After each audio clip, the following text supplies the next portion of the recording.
All right, I think you can get started now. Please take a seat. So, good morning, everybody. My name is Julien. I'm a tech evangelist with AWS. I've been working with them for almost 3 years now.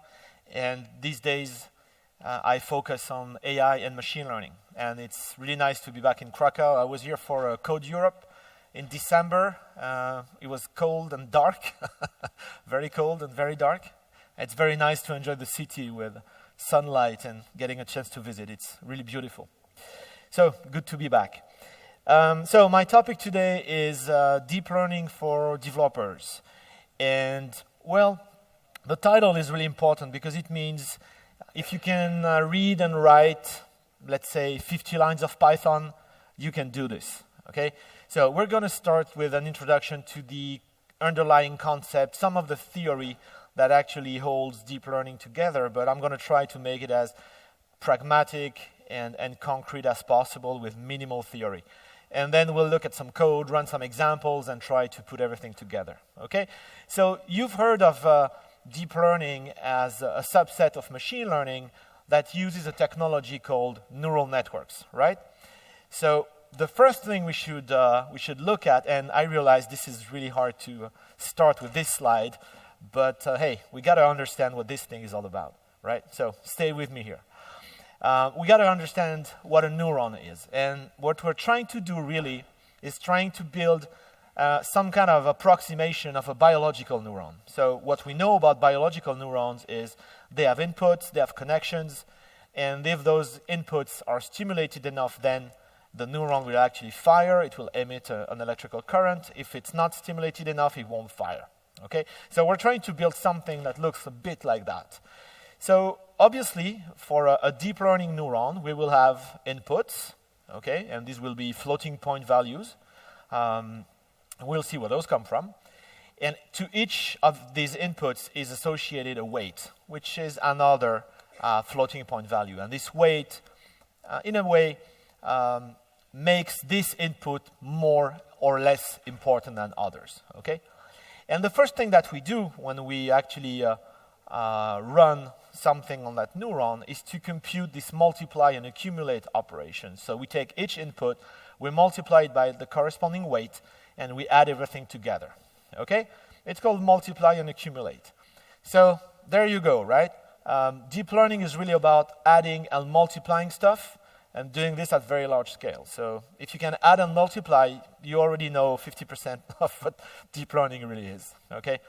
But the problem with this function is that it's a linear function. If we change the inputs, right, if the inputs vary linearly, then the result, that u value, also varies linearly. And that's not what we want, because remember, we want something that fires or not, okay? So there needs to be some kind of limit, some kind of threshold that says when does the neuron fire or not. So this is why we add the activation function at the output of each neuron. And over time, a number of functions have been used. These days, ReLU is the popular one. And as you can see here, it's nonlinear, right? If the input value to ReLU, okay, so if that u value here is negative, then the neuron will output 0. And if the input to the activation function is positive, then the neuron will output that same value. And it could be a very, very large value, okay? So this is really what we want, right?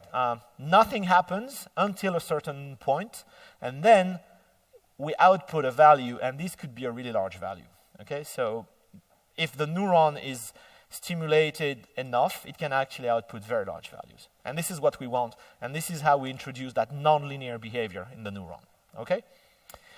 So obviously, a neuron by itself doesn't do much. They become interesting when we combine them into layers and networks. And this is probably the simplest one you could build. Okay? So we have an input layer where we will actually put our data samples to predict. We have an output layer where we will read results, right? We will read the predictions. And in the middle, we have a hidden layer, at least one. So in this case, just one. As you can see, it's fully connected, right? So all neurons are fully connected to the inputs, fully connected to the outputs, okay? That's why they're called fully connected networks, okay? So let's say we already trained this thing, okay? We'll talk about training in a few minutes, but let's say it's already trained.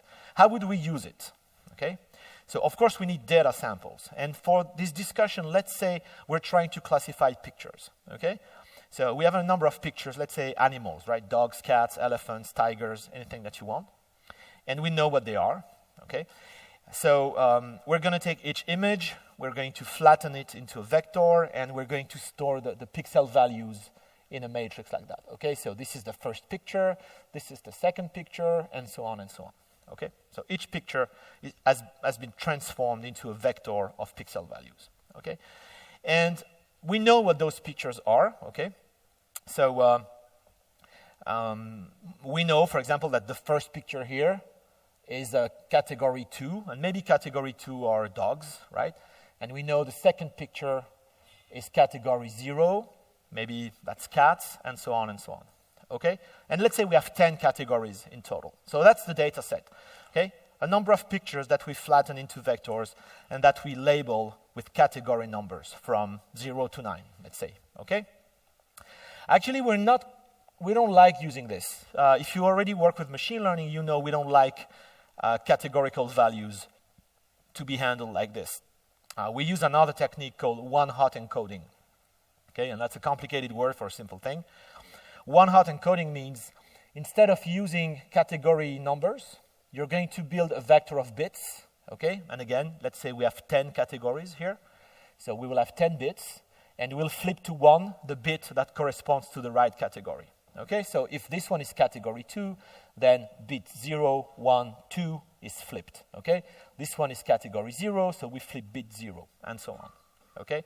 And why is this important? Because, well, this form, right, is actually much more expressive than this, because here we can see how many classes we have, first.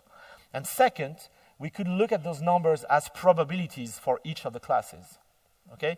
And what this really says here is this sample has a 100% chance of being category 2 and 0% chance of being any other category, right? We know for sure because we know what the data set looks like, okay?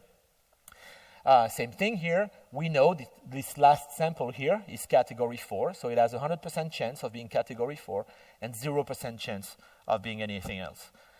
Okay, and this is actually what we will get on the output layer when we put those samples on the input layer here, right?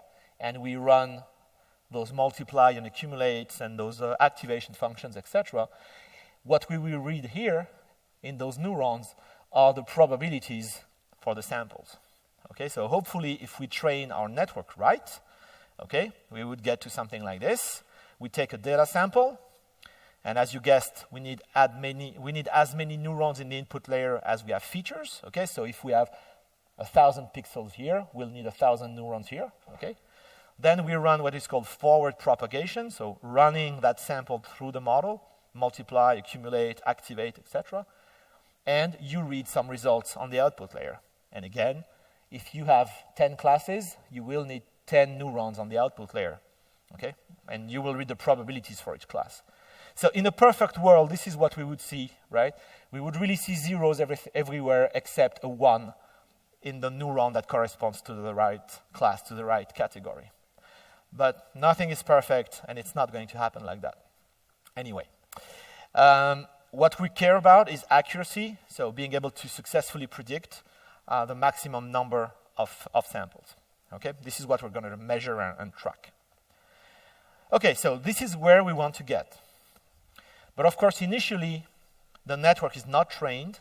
Okay, so all the weights corresponding to all those connections here, right? All those parameters, they have random values. So if you take a data sample and forward propagate, you get something completely wrong on the output layer. And it would not be something like this, actually. It would not be a 1 in the wrong place and zeros. It would just be random probabilities for the 10 classes, okay? Because again, the network has not been trained. So if we see this neural network as a function and we take a sample and compute the output, we're not going to get the right output. We're not going to get the right label, the right probability vector. We're going to get something different. Okay, let's call it y prime 1. So obviously you need to measure the difference between what you expected and what you really got, okay? And we do this using a math function called a loss function. And remember that y1 and y prime 1 are really vectors, okay? Probability vectors. So it's not as easy as subtracting one from the other. But you don't have to worry about those because all the deep learning libraries provide those loss functions already. So you can just use one that matches the problem you're trying to solve, okay? So this loss function will give us the error, okay? Just a numerical value measuring the error, the distance, so to speak, between the two vectors. So actually, we're not going to do this sample by sample, okay? Imagine you have 10 million samples in the data set. It takes too much time to process every single one and train on every single one. So we actually train on batches of samples. Okay, so we're going to take 32 samples, 64 samples at a time, run them one by one through the model, and compute the total error for the batch. Okay, and then we're going to make decisions on how to reduce the error. Okay, more on this in a minute. Okay, so keep in your mind, we train on batches of samples, not individual samples. Okay. So, in a nutshell, the purpose of the training process is really only one thing. It's to minimize loss, okay, minimize prediction error for the data set by training over and over, right, iteratively, and by adjusting the weights gradually during the training process, okay? So what we're really trying to do here is, in these examples, I don't know how many weights we have, maybe let's say 25 or something like that, okay? We're trying to find the set of weights, the set of parameters that give us the highest accuracy for that data set, and that means the lowest possible error for that data set, okay? And we start from random weights, and we have to try to go as close as possible to that optimal set of weights, okay? And that's a difficult problem because you cannot compute them, right? It's not an equation you can solve, so you have to gradually discover what those weights should be, okay? More on this in a second. So the training process really looks like this. We have a data set. Like I said, we slice it in batches, and again, we'll see in the code that deep learning libraries do this automatically, so no work needed. And we take one batch, okay? Let's say it's 32 samples, and we run each one of those samples into the network, okay? And we get to a prediction, and we compare the prediction to the actual result we were expecting, and we compute loss, okay? And we do this for all the batch samples, and we add up all the errors into the batch error, okay? So now we have a batch error that tells us, what's the mistake, how big is the mistake we made for this batch, okay? And now we can take decisions on how to reduce it. And this is done with an algorithm called backpropagation. And it's a scary one. It usually that's usually when people stop looking and stop studying deep learning because they want to understand backpropagation in detail, and it's a bit scary. Okay, so backpropagation, as the name implies, will go back from the output layer to the front. Okay, and layer by layer and neuron by neuron, it's going to adjust the weights in the direction that we know reduces error. Okay? So for example here, okay, this neuron, the error value that you get for this neuron depends on 3 parameters. Okay? So for these 3 parameters, you have to figure out if each of them should be increased or decreased to lower error, right? Or remember, these are floating point values, so these are the only 2 choices that you have, right? You can increase them a bit or decrease them a bit. So how do you know? Okay, I will answer that in a second. So once you've done that here, okay, you've updated those weights, so you can compute the new error for the next layer, and then you do it again. So the error that you get here for this individual neuron depends on 1, 2, 3, 4, 5 parameters, okay? So once again, here you need to make 5 individual decisions on increasing or decreasing those weights. And you do this for every single neuron, and then you move back to the previous layer until you get to the input. Okay, that's why it's called backpropagation. Okay? So now, obviously, you want to do this all over again for the next batch. right? Compute the batch error, backpropagate, and you do this again and again and again and again, okay, until you get to the end of the data set, okay? And this is called an epoch. And typically, you're going to train for 50, 100, 200 epochs. Okay, so it's really an iterative process, and you train and you predict again and again and again and again, right? Computing the batch error and then adjusting the weights in a direction that you know will reduce error, and you do this until you hopefully get to the right level of accuracy that you were expecting. Okay, so that's the big picture. Okay, and at the end of that process, you get to a trained neural network. Okay. And as you can see, we have a number of parameters that are really important. The batch size is important. If you have very tiny batches, you backpropagate a lot. Takes a lot of time. So yes, you will probably get to the right spot, but it takes too long. If you have a very large batch size, then you get less opportunities to run backpropagation per epoch.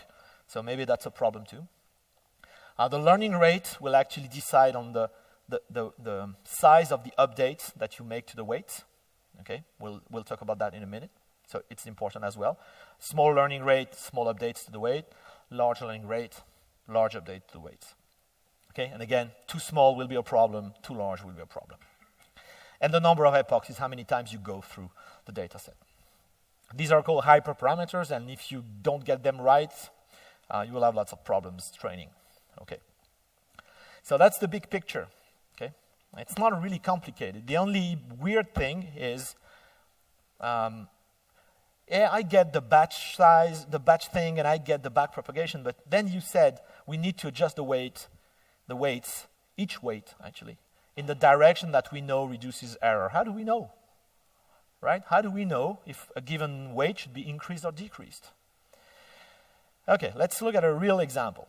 So imagine you have a function here, let's call it f, and it has two parameters, okay? And the output is, let's call it z, okay? And let's say that x and y are parameters and z is the error, okay? And we start with random values of x and y, and we want to figure out what x and y should be to get the smallest value of z, okay? That's really what we're trying to do. Find the set of parameters that give us the smallest possible output, okay? And if we plot that function, let's say it looks like this, okay? And remember, x and y are initially random, so we're going to start anywhere here, okay? So let's say we start here, okay? And let's say this is x and this is y, all right? So we want to get to the smallest possible value of z, so probably that's here, right? So in a way, we're going to walk down that slope until the lowest point in the valley, right? We're trying to get down to the valley. And remember, we cannot compute x and y, okay? We have to discover them. So how would you do that, right? If you were in a mountain, how would you do that? Imagine you're in the fog, you see nothing, and you have to decide if if you should go forward or backward, and if you should go left or right. Okay, so what you would do is maybe you would with your foot you would try in this direction and say, yeah, okay, this is down, all right, fine, and then you would go right and say, oh no, this is up, oh, this is down, okay, so this is down, so I'm going to take a small step here, and I'm a little lower than I was before. Okay, and you do this again and again and again and again, right? And if there's not a big crack, if it's a smooth surface like this, if it's friendly, you will actually get to the lowest point iteratively by taking small steps in the right direction. Okay, that's the intuition.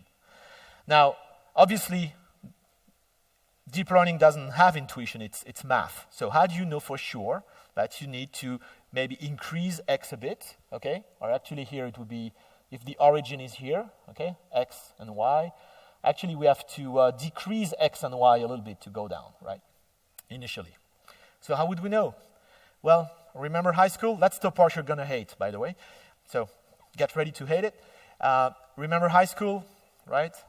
Remember slopes and remember derivatives? Right? No? All right. You're too kind. Right. Well, that's exactly what we do here. okay? This is a function, okay? Yes, it has two parameters, but we can compute the partial derivative for x, and we can compute the partial derivative for y at this specific point, okay? And so that gives me the slope in the x direction, and that gives me the slope in the y direction. And then if I have the slope, I know which way is up and which way is down, okay? Simple.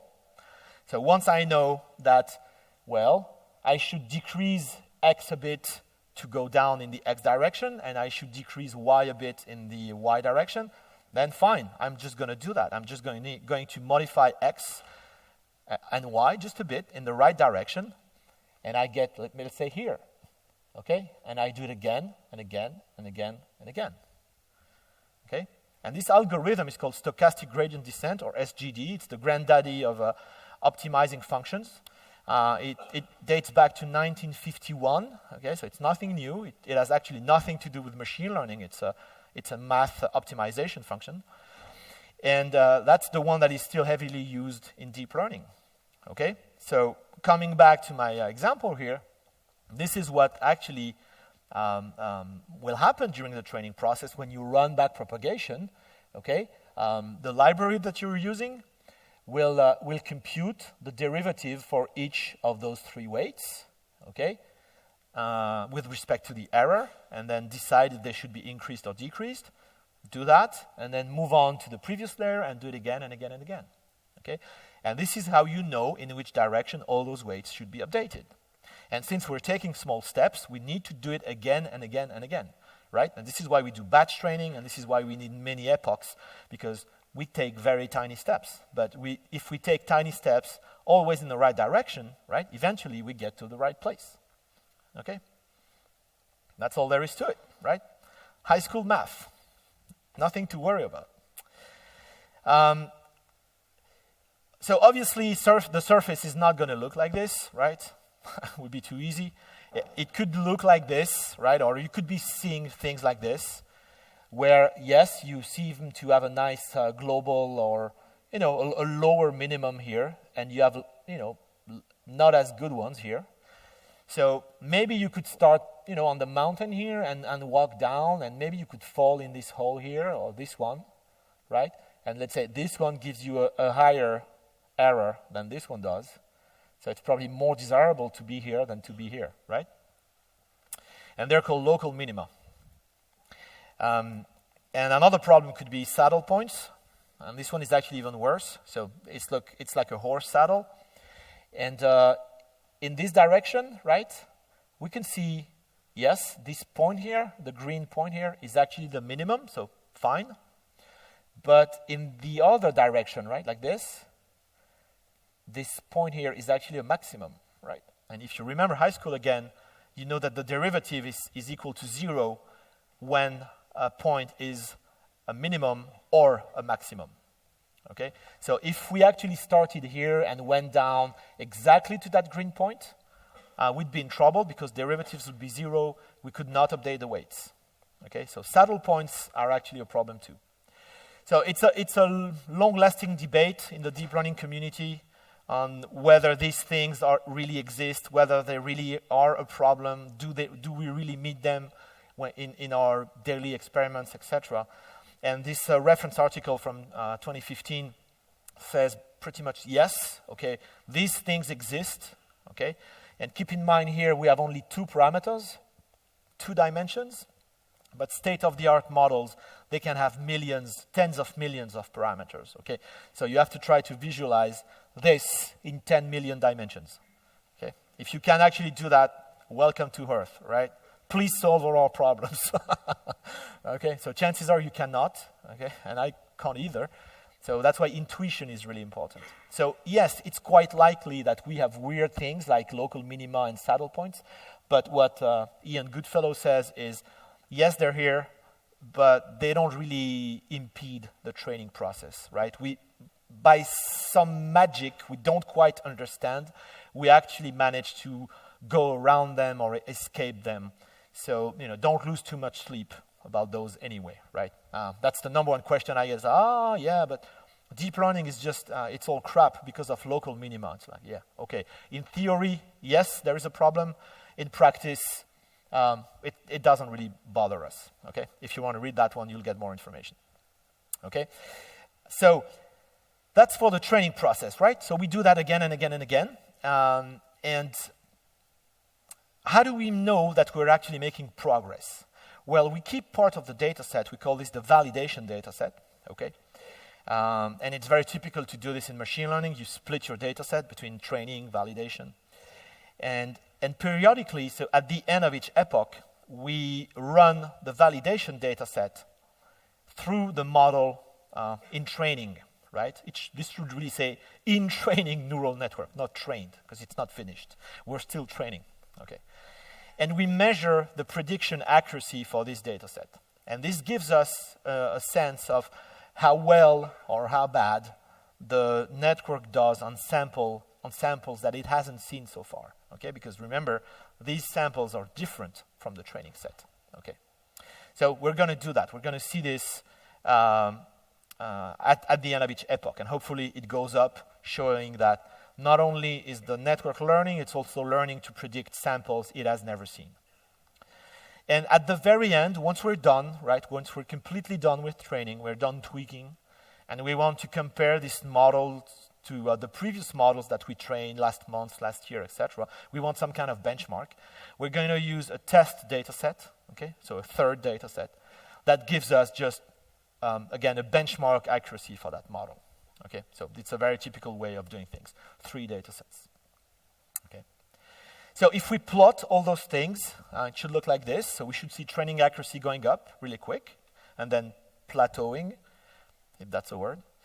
And if we train long enough, we get to 100% accuracy. Okay, guaranteed.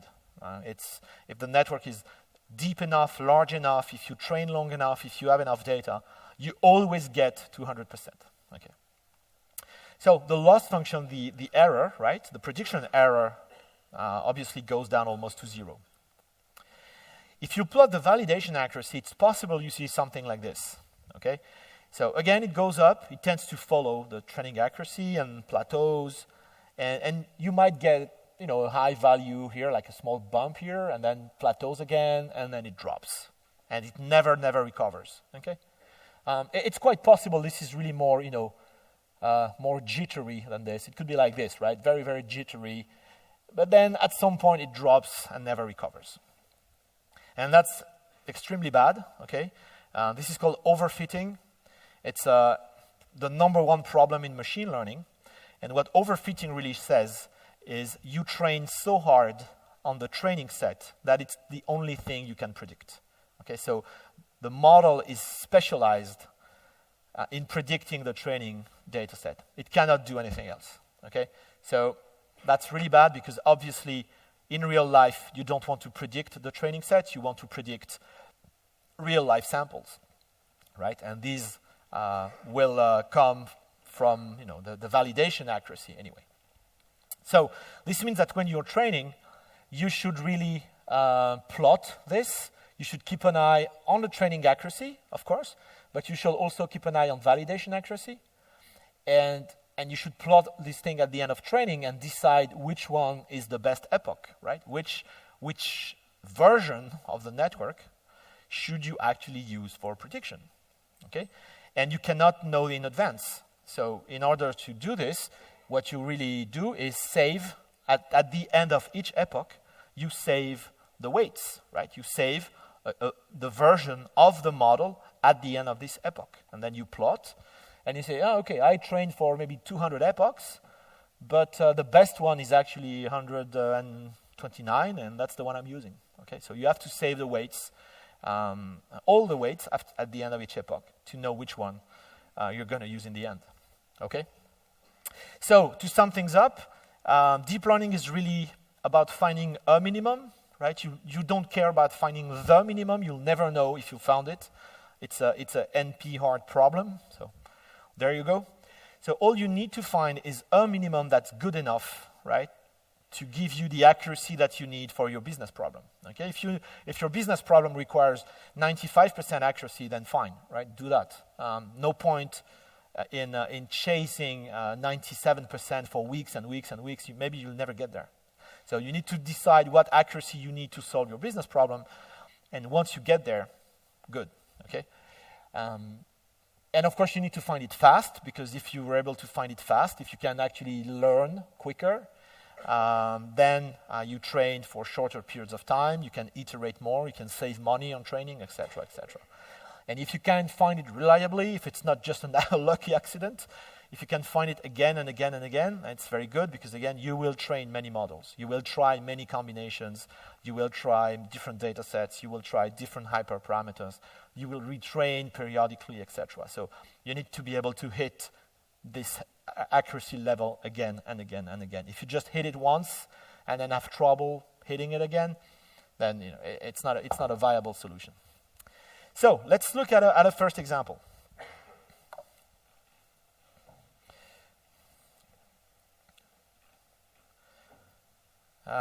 Yes, that's the one.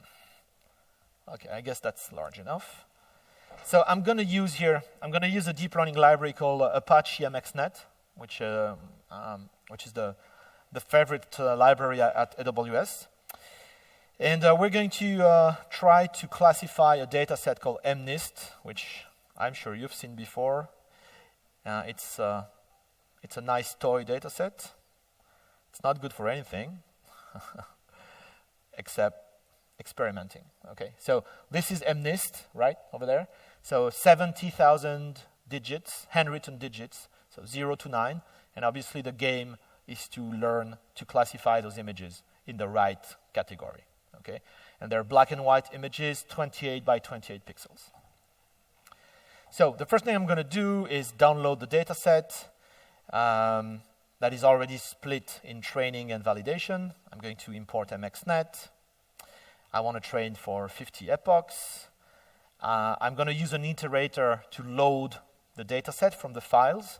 Okay, and the iterator will slice that data set into batches automatically for me. Okay, so I don't have to slice it into pieces and pass that to the model. The iterator does it automatically for me. And then we build the network. And this is this is pretty much the one we saw on that slide, except it has 2 hidden layers. So I've got a first layer, which is the input layer. I call it data. I don't need to give it size. MXNet will figure it out automatically from the iterator. And if you remember that slide with the fully connected network, my input layer is flat. Okay, it needs a vector, right? It needs the data samples should be vectors. So I have to flatten my images. Okay, so I flatten the images into vectors, and then I have a fully connected layer with 1024 neurons activated by ReLU, and then I have a second fully connected layer with 512 neurons activated by ReLU, and then I have the output layer with 10 neurons because I've got 10 categories, right? 0 to 9. Okay, so those 6 or 7 lines are all I need to actually define my neural network. Okay, and it doesn't matter which library you use, you'll find something similar to this. You just stack the layers like this, you connect them, and obviously you never worry about connecting individual neurons. That would be painful. Okay, so now I've got a model. Okay, and I've got a data set in an iterator, and I have a model, so I need to put the two together. This is called binding here. Okay, so binding the model I just created to the training iterator and the validation iterator. And then I need to set an optimizer. Okay, so I could actually use SGD right here with a learning rate, a fixed learning rate like this. Why not? But there is a whole bunch. I said SGD is was invented in 1951. So more interesting options have been invented since. Specifically, algos like ADA delta and so on that can actually modify the learning rate during the training process, right? So if the slope is very steep, they can speed up, and if the slope is very flat, they will actually slow down and allow you to explore, okay? And that's what ADA means, adaptative, okay? So they will change the learning rate during the training process. Okay, and then I can train. So let's actually run this one. Okay, and we can see the training process going on. Okay, whoops. So we see the epochs going by, and we see the batches going by. Okay, and we see we actually have a training accuracy that gets to 1 very quickly because it's a large network, and it overfits pretty quickly. So I've done this before in the interest of time, and I saved my model here, and I get to a validation accuracy of 98.13. It trains for a few minutes, but I don't want to waste a few minutes. Okay, so this is what I get, right? I trained for 50 epochs, that fully connected network on my data set, right? And I get to the validation accuracy of 98.13. So is this good? Is this bad? How do you know, right? Sounds good, okay, 98%. But you will not know until you try real-life samples. So I did what I had to do. I took my paintbrush application, and I drew some digits, right? And you can see them here. And we're going to try and predict them using the model that I just trained. So I can load that model again, okay, which is pretty much as easy as this, right? Load checkpoint with the name of the file storing all the weights. Okay, and then I can predict my digits. Okay, and predicting one of those images is very easy. You load the PNG file from disk. You turn it into a vector, right? You flatten the image into a vector, and you push it through the trained network. Okay, there's nothing to be worried about. That's really one line of code. Okay, load the image, put it in a vector, push it through the trained model, and then read the outputs. Okay, so very simple to predict. And when we do that, and let me run those cells again. I just want to make sure I have the right model here.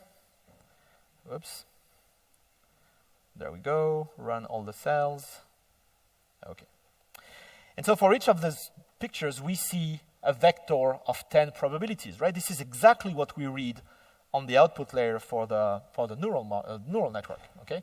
So we see that 0 worked out, okay, because actually probability 0 is the highest, 99%, okay, and for the 1, probability 1 is the highest, etc., etc. So 2 is very good, 3 is very good, and you never really see zeros and ones. It's because I stop at 4 decimals, so this really means it's at least 0.9999 something, okay? You will always see non-null values here. 4 is fine, 5 is fine, 6, good, 7, 8, and 9. This should be the highest, right? It's not. This one is the highest, so 0, 1, 2, 3, 4. Okay, so my model is confused. It thinks this is a 4. Okay, so that's what I told you. You have to try different samples. The validation data set is one thing, but the test data set, which should really be composed of real-life samples, stuff that people will really predict, not just sample data sets. This is really what tells you how well your network performs. So this is disappointing, right? Because I tried 10 and one of them is wrong. So why is that? So you could say, well, this is really a very ugly 9. So yeah, you can't expect the model to predict ugly stuff like that. Okay, fair enough, but some people write really, really bad digits, so you should still be able to figure it out. But remember what we did to these images, right? We flattened them, okay? So intuitively, it doesn't sound like a really great idea because images are really 2D objects and we flatten them, so we lose the relationship, right, the proximity between some of the pixels. And probably that doesn't help understanding what's in those pictures. So to solve this,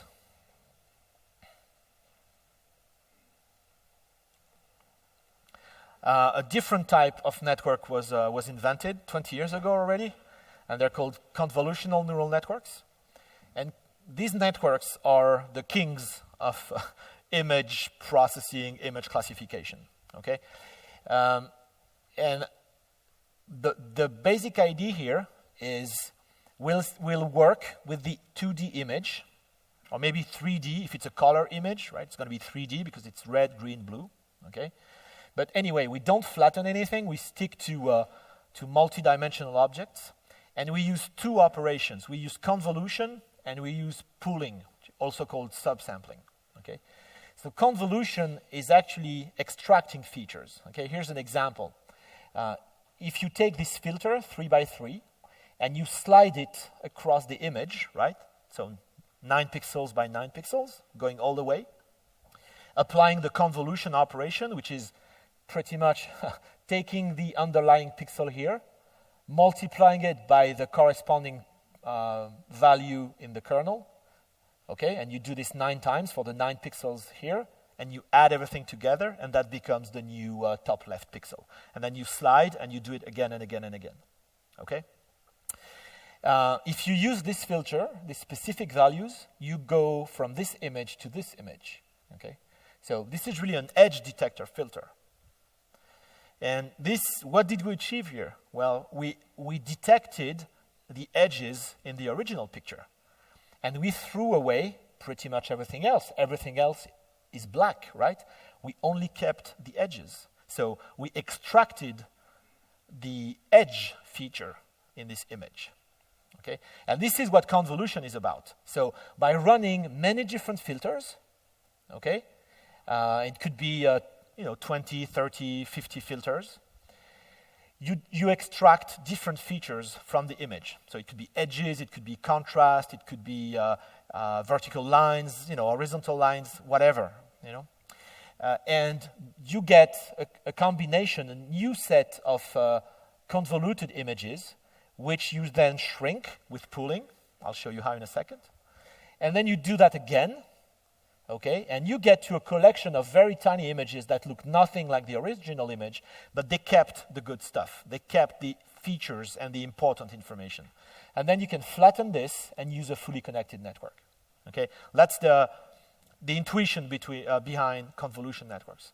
You automatically extract features using a collection of filters, and then you throw away, you shrink the images, you throw away the useless information in those pictures, and you do that again and again and again. And if you heard that deep learning extract features automatically, this is it, okay? This is what people mean. You use kernels or filters to extract important information and throw away the rest.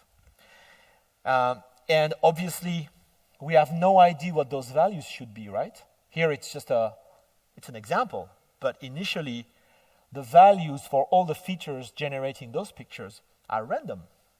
So they are learned during the training process. So the training process of a convolutional neural network is really about finding which filters extract the right features to help you understand those images, right? And it's the exact same process. Backpropagation, SGD, etc., etc. Okay? So it gets a little more complicated, but the overall picture is the same. Okay? You learn the filters that lets you extract the right features. Okay? Pooling is much simpler. Pooling is just about, if we do a 2 by 2 pooling here, we just take 2 by 2 pixel blocks and we keep the brightest, right? The brightest pixel, the highest value. Okay? And if we do this all over the picture, then we get a smaller picture. And the intuition here is that in this image, you don't care about the black stuff, okay? You want to throw that away. It tells you nothing. It was filtered out, okay? What's important is really the white pixels, the edge of that weird beast, okay? So you can shrink the image by keeping the white pixels, and it will gradually distort the image, obviously, but you keep enough information to learn to classify them. That's the idea. So let's really quickly try this. So we're going to try to classify the same data set, but this time with a convolution network, and it's pretty much the one you saw on the slide, right? Input layer, convolution with 32 filters, pooling, 2 by 2 pooling, convolution again with 64 filters, pooling again, 2 by 2, right? So here from the initial image, we built 32, And then from the 32, we build 64, okay? And we shrink them. So we end up having a large collection of tiny images, and we flatten everything at the end. So all those tiny images become one big vector, and we use a fully connected layer to classify them into 10 categories, because once again, 0 to 9, okay? So you see this API is quite simple. You can literally look at the network and code it, right? Just stack the layers, and there you go. And the rest is the same, right? We bind, we train. So I trained again in the interest of time, takes again 2-3 minutes. And we get to 99.15 accuracy this time, okay?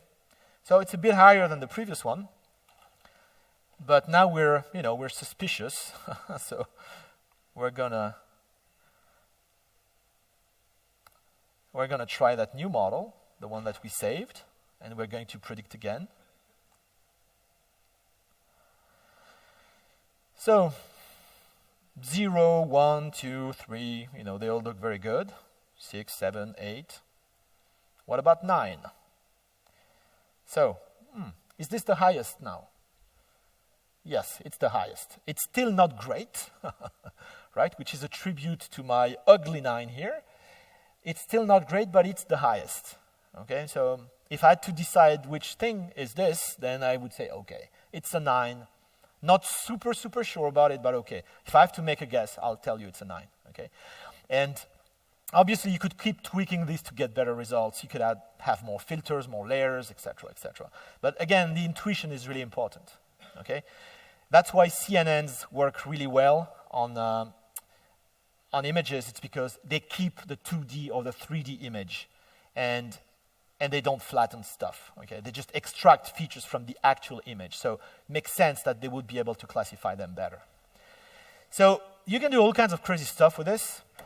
There's an extra API in MXNet called Gluon, and specifically gluoncv, which means computer vision, that provides you with a collection of pre-trained models. Okay, and these are state-of-the-art models with hundreds of layers. They've been trained on really big data sets, and you can do classification, detection, segmentation. Right, these are just a few examples. And any of those is literally 5 lines of code. So I'm just going to show you one, but you'll find everything on GitHub. Let's look maybe at, classification. Okay, so how complicated is it to do this? So we're going to call this API to load a pre-trained model. Okay, so it's called a model zoo. So we fetch a pre-trained model from the web, already trained, so no training needed. We load a local image. We're going to normalize it. Okay, normalization is important. So make sure the red, green, and blue channels, etc., are normalized. And then we predict it. So we take that image, push it through the trained model, and then we can read the results. And that's it. Okay. So training your own model is fine, and we could run one of those. Yeah, let's try. Let's try this one. Okay, let's try to segment this. Here we go. Okay. Okay, so that's the original picture, and I'm running it on my Mac, so no GPU, so it takes a few seconds. But here you take an existing model, pre-trained, and you just get the job done, right? So, of course, you could train that model on your own data set, right? There you go. 5-6 seconds, no GPU. So on a GPU, it would be just like this. And this really takes 5 lines of code, okay? So before you go and try to build everything from scratch, just consider existing models, pre-trained models that might be good enough to do the job, right? And you would save an insane amount of time by using those pre-trained models. Okay. Very last thing I want to talk about is we looked at fully connected networks and we looked at convolution networks. Okay, and if we predicted with those, if we took 100 samples and predicted them in any order, we would still get the same results. Okay, sequence doesn't matter. which is a problem because when you want to work with time series, when you want to work with sequences of data, the order of the samples does matter, right? When we're translating, for example, we don't translate each word independently. We look at the previous words to actually get some context. So we need some kind of memory, short-term memory on the past few predictions to make the right prediction. And this is what LSTM networks are all about. So they have a different type of neuron, which I will not explain. I don't have time, and it's a little more involved. But you just need to remember that a prediction done by an LSTM neuron depends on the input, and it depends also on the past few predictions. So they have some kind of memory, right? That's why they're called short-term memory networks. And this is very good if you want to predict sequences, right? So time series, machine translation, Bitcoin prices, anything you want. And talking about machine translation, we have an open source project called Sockeye that you'll find on GitHub that uses an LSTM architecture to let you train machine learning models for machine translation. Okay, and it's super simple to use. And maybe we can do a really quick demo if I still have a. Come on. I still have an SSH connection here. So I took a data set for German to English. And no. Oh, yeah. Slow connection, but we'll find. Okay, so I have a few million sentences in English and in German and English, and I trained a model from German to English. It took a few hours on a couple of GPUs. So I could take some German sentences here, and I could run them through that. And I have just one for you here. Hopefully that works. Yeah, okay, see? So if you want to build your own translation model, just go grab Sockeye, train for a few hours. If you have the data set, it's not complicated. It's a pre-existing architecture, and you can just do it like that. Okay, so you can build your own translation service, just like that. Okay. All right. I'm out of time, so. Okay, I'll take 30 seconds for the crazy stuff, because I hate not talking about it, and then I'm done. So the last type of architecture I want to talk about is called Gans, generative adversarial networks. And they are weird, right? So who knows who these people are? I know you're working hard, but you got to watch movies, right? Come on, TV or something. No one? No one knows. I had nothing to win, but okay, if I had something to win, I would give it away. No? No. That's your last word? Okay, now no, you're just very suspicious now, right? Of this Frenchman showing you weird stuff. Okay, you're right to be suspicious because these people do not exist, right? They are generated faces. And they're not copy-paste, right? So it's not the nose of Brad Pitt and the ears of Johnny Depp or something like that. It's really generated pixel by pixel by looking at a large number of images in the celebrity data set. That's why they end up being quite good looking. The network learns to generate similar samples, okay? But these are completely fake, right? Here's another example. You remember that, right? When you were 5-year-old, or if you have kids, you have stuff like this on your fridge, right? I'm sure, I do. So these are cars, right? This is the road, these are trees, etc. And this is called a semantic map, okay? And again, you can, by training a neural network on images and the corresponding semantic map, you can then predict this semantic map, okay? So you give this to the model, and the model will generate the actual picture, okay? And this is HD, right? Now, these are HD pictures, so you can zoom in, and you can see a lot of detail, actually, right? These are really, really precise.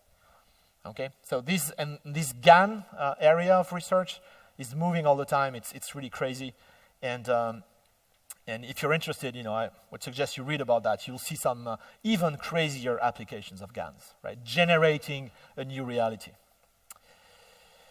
All right, so how do you get started with all of this? Well, I would recommend, obviously, taking a look at the AWS website, where you will find information on all the tools and all the libraries that our customers use to build pretty cool stuff, okay? The blog has some technical articles, etc. If you're curious about MXNet and Gluon, it's all on GitHub, right? So just go and grab the sources, grab the tutorials. There's lots of documentation for it. And you can replay a lot of those examples. If you're already doing machine learning in production and you have scaling problems, right? We have a service called SageMaker that lets you train pretty much anything. TensorFlow, MXNet, PyTorch, scikit-learn. We have some built-in algos as well to save you more time. So if you just want to focus on machine learning and not on infrastructure, I would recommend taking a look at SageMaker. We have SDKs, and we have a very, very cool integration with Spark. If you use Spark, SageMaker makes a lot of sense as well. And finally, here's my blog on Medium, where you'll find lots of articles on machine learning, deep learning, SageMaker, and more crazy stuff. By now, I've got quite a collection of talks on YouTube as well. So if you want to dive deeper on those topics or explore what AWS has to offer, you'll find something here. And the code that I use today and much more is available on GitLab. So just go and grab that, and you can run these examples and more. All right? Okay, I'm done. Thank you very much. If you want to stay in touch, thank you.